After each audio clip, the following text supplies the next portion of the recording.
Praise the Lord. நம்முடைய கர்த்தராகிய தேவன் பரிசுத்தமுள்ள தேவனாய் இருக்கிறார். ஆகவே நீங்களும் பரிசுத்தமாயிருங்கள் என்று ஆண்டவர் நமக்கு சொல்லுகிறத பார்க்கிறோம். இந்த காலை வேளையிலே நம்முடைய ஆண்டவருக்கு என்று பரிசுத்தமாய் இருக்கும்படி தேவ பிள்ளைகளாகி நாம் காணப்படுவோம். அவருடைய வருகை ரொம்ப சீக்கிரமாய் இருக்கிறது. நம்முடைய தியானத்துக்காக லூக்கா எழுதின சுவிசேஷம் 6ஆம் அதிகாரம் 33வது வசனம். உங்களுக்கு நன்மை செய்கிறவர்களுக்கே நீங்கள் நன்மை செய்தால் உங்களுக்கு பலன் என்ன? பாவிகளும் அப்படி செய்கிறார்களே. நமக்கு நன்மை செய்கிறவர்களுக்கே நாம் நன்மை செய்து கொண்டு வந்தால் அதனால நமக்கு என்ன பலன் கிடைக்கிறது? விசேஷமான பலன் என்ன கிடைக்கிறது? பாவிகளும் அப்படி செய்கிறார்கள், தேவனை அறியாதவர்களும் அப்படி செய்கிறார்கள். தேவ பிள்ளைகளுடைய கிரியைகள் சற்று வித்தியாசமாக இருக்க வேண்டும். தேவ பிள்ளைகளிடத்திலே தேவன் விசேஷித்த கிரியைகளை பார்க்க வேண்டும் என்று பார்க்கிறோம். 32வது வசனத்தில் சொல்லுகிறார், உங்களை சிநேகிக்கிறவர்களையே நீங்கள் சிநேகித்தால் உங்களுக்கு பலன் என்ன? பாவிகளும் தங்களை சிநேகிக்கிறவர்களை சிநேகிக்கிறார்களே.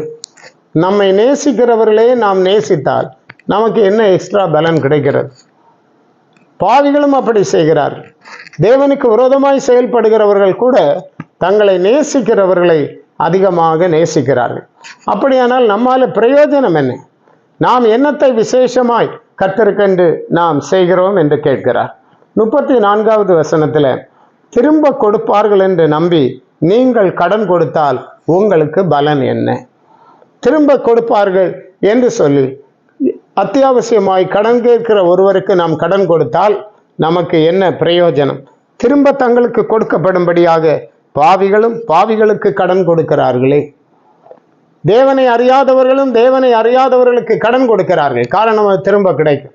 இன்னைக்கு நாமும் அதைத்தான் செய்கிறோம். அப்படியானால் நம்மிடத்தில் என்ன வித்தியாசம் இருக்கிறது என்று ஆண்டவர் கேட்கிறத நாம் பார்க்கிறோம்.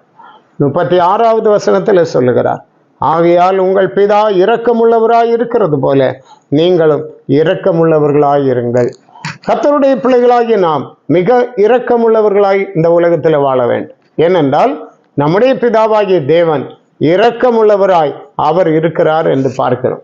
அதுபோன்ற ஒரு இரக்கம் கர்த்தருடைய பிள்ளைகளாகி நம்மிடத்தில் விசேஷமாக காணப்பட வேண்டும் என்று பார்க்கிறோம். யாக்கோபு 2ஆம் அதிகாரம் 13ஆம் வசனத்திலே வாசிக்கிறோம், ஏனென்றால் இரக்கம் செய்யாதவனுக்கு இரக்கமில்லாத நியாய தீர்ப்பு கிடைக்கும். நியாய தீர்ப்புக்கு முன்பாக இரக்கம் மேன்மை பாராட்டும். நியாய தீர்ப்பின் நாளிலே நியாய தீர்ப்புக்கு முன்பாக இரக்கம் மேன்மை பாராட்டும் என்று பார்க்கிறோம். ஆகவே இயேசு மலை பிரசங்கத்தில் சொன்னது போல, இரக்கமுள்ளவர்கள் பாக்கியவான்கள், அவர்கள் இரக்கம் பெறுவார்கள். நாம் தேவனிடத்திலிருந்து இரக்கம் பெறும்படி மற்றவர்களிடத்திலே தயை காட்டுவோம், இரக்கம் காட்டுவோம். கர்த்தர் உங்களோடு இருந்து உங்களை ஆசீர்வதிப்பாராக. ஜெபிப்போம். ஒவ்வொரு நாளும் எங்களை விசாரித்து எங்களை அன்போடு நடத்துகிற எங்கள் நல்ல ஆண்டவரே, உம்மை நாங்கள் துதிக்கிறோம். ஆசீர்வாதமான இந்த நல்ல வேலைக்காக கர்த்தருக்கு நன்றி சொல்லுகிறோம். எண்ணி முடியாத அதிசயங்களும் ஆசீர்வாதங்களும் எங்களுக்கு தந்து நடத்துகிறேன். இந்த காலை வேளையிலும் உம்முடைய பிள்ளைகள் இரக்கமுள்ளவராய் வாழ ஆண்டவர் கிருபை கொடும். ஆசீர்வதி. இயேசு மூலம் கேட்கிறோம் பிதாவே. ஆமென். ஆமென். God bless you.